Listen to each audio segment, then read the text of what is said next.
విద్యుత్ స్మార్ట్ మీటర్లను తొలి దశలో కేవలం విద్యుత్ ఎక్కువగా వాడుతున్న కమర్షియల్ సంస్థలకి మాత్రమే అమరుస్తున్నామని ఇప్పటివరకు వారి నుంచి తమకు ఎటువంటి ఫిర్యాదులు రాలేదని AP Transco Rajamahendravaram circle SC K Tilak Kumar తెలియజేశారు. స్థానిక గోదావరి గట్టున ఉన్న ఎస్ఐ కార్యాలయం కాన్ఫరెన్స్ హాల్లో శుక్రవారం ఆయన మీడియాతో మాట్లాడారు.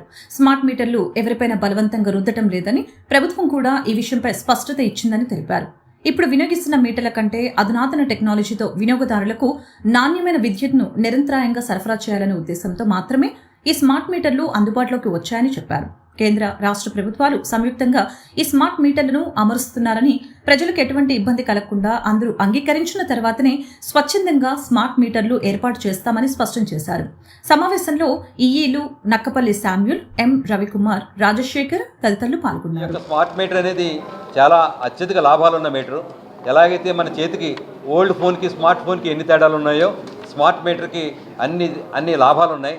ప్రతి వినియోగదారుడు తన మొబైల్లో ఎప్పటికప్పుడు డేటా చూసుకునే అవకాశం ఉంది. స్మార్ట్ మీటర్ పెడితే అడ్వాన్స్గా పేమెంట్ చేయాలి, మనం ప్రీపెయిడ్ మీటర్లో అనే అపోహ ఉంది. ఇంతవరకు మేము మా యొక్క ఏపీ ఈపీడీసీఎల్ కానీ ఏపీ ఈఆర్సీ కానీ ప్రీపెయిడ్ మీటర్స్ పెట్టమని చెప్పి అనలేదు. సో ఇంతవరకు ఎలా బిల్ పే చేస్తున్నారో ఈ స్మార్ట్ మీటర్ పెట్టిన తర్వాత కూడా అలాగే బిల్ పే చేయొచ్చు. తర్వాత ఏంటంటే ఈ మీటర్ వల్ల మీ ఇంటికి వోల్టేజ్ ఎంత ఉంది, మీ ఇంట్లో కరెంట్ ఎంత ఉంది, ఇప్పుడు వరకు ఎంత బిల్లు కాలింది, మనం ఈ క్షణం వరకు మన బిల్లు ఎంత వస్తుంది, ఇలాంటి విషయాలన్నీ తెలుసుకునే ఫీచర్స్ ఉన్న మీటర్ ఇది. ఈ స్మార్ట్ మీటర్లో ఉన్న అడ్వాంటేజెస్ ఏమిటంటే ఒక మనకి లేటెస్ట్ అడ్వాన్స్డ్ ఇన్ఫర్మేషన్ రావడమే కాకుండా అయితే డిపార్ట్మెంట్ సైడ్ కూడా మాకు వెసులుబాటు ఏంటంటే అమౌంట్ కట్టకపోతే డిస్కనెక్షన్ అనేది ఫిజికల్గా ఇంటికి వచ్చి చేయడం అనేది అక్కర్లేకుండా సిస్టమ్ కంప్యూటర్లో మా అసిస్టెంట్ ఇంజనీర్ ఆఫీస్లో కూర్చొని డిస్కనెక్ట్ చేసుకోవచ్చు. అలాగే మీరు పేమెంట్ చేశారనుకోండి, సపోజ్ రాత్రి 8 గంటలకు పేమెంట్ చేశారు, మీరు ఆన్లైన్లో ఫోన్పేలో పేమెంట్ చేశారు, మీకు ఆప్షన్ ఉంది. గతంలో కరెంట్ ఆఫీస్కి వచ్చి డబ్బులు కట్టుకునేవారు, అలా కాకుండా మీకు ఫోన్లో ఫోన్పే వచ్చింది, పే చేశారు. పే చేసిన తర్వాత మీరు ఎంత షార్ప్గా పే చేశారో మేము కూడా అంత షార్ప్గా మీకు సప్లై ఇవ్వాలి. అలా ఇవ్వాలంటే ఈ స్మార్ట్ మీటర్లో మళ్ళీ మా కంప్యూటర్లో మేము దానికి కమాండ్ ఇస్తే మీకు ఇమీడియట్గా పవర్ సప్లై వస్తుంది. సో స్మార్ట్ మీటర్ అనేది చాలా అడ్వాన్స్డ్ ఫీచర్స్ ఉన్న మీటర్ తప్పితే మరి ఇంకేమీ కాదు. పాత మీటర్కి కొంత ఎలక్ట్రానిక్ డేటా అంటే ఎలక్ట్రానిక్ కంట్రోల్స్ యాడ్ చేసిన మీటర్నే స్మార్ట్ మీటర్ అంటున్నాం. ఇందులో ఎక్కువ బిల్లు రావడం కానీ తక్కువ బిల్లు రావడం కానీ జరగదు. ఎప్పుడు గతంలో మీటర్ ఏదైనా ప్రాబ్లం వచ్చినప్పుడు వాటిని సరిచేసే అవకాశం మా ఇంజనీర్స్కి ఏ రూల్ ప్రకారం అయితే ఉందో స్మార్ట్ మీటర్ పెట్టిన తర్వాత కూడా ఏదైనా బిల్లు ఎక్కడైనా తేడా వస్తే దాన్ని సరిచేసే అవకాశం అప్పుడు ఎలాగుంది ఇప్పుడు అలాగే ఉంది. మేము 44,000 మీటర్లు పెట్టినప్పుడు కూడా ఇప్పటి వరకు కూడా మాకు 0.1% కూడా మీటర్స్ స్మార్ట్ మీటర్స్ వల్ల మాకు ఈ ప్రాబ్లమ్స్ వచ్చినాయని చెప్పి ఇంతవరకు రాలేదు. మీకు పత్రికా ముఖంగా అంటే మీడియా ముఖంగా మీ ద్వారా ప్రజలందరికీ ఒక అవగాహన చెప్పాలి.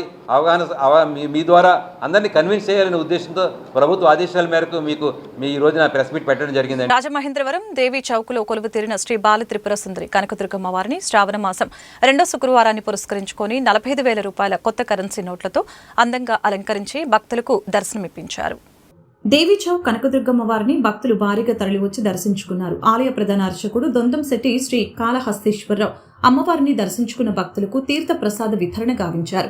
ఈ పవిత్ర శ్రావణ మాసంలో మహిళలందరూ అమ్మవారిని భక్తి శ్రద్ధలతో కొలిచి ఆమె కృపకు పాత్రులు కావాలని సూచించారు. శ్రీదేవి ఉత్సవ కమిటీ ఆధ్వర్యంలో భక్తుల సహకారంతో కొత్త 500, 100 రూపాయలు, 50, 20, 10 రూపాయల నోట్లతో అమ్మవారిని అలంకరించారు. భక్తులు భక్తి శ్రద్ధలతో అమ్మవారిని ప్రార్థించారు.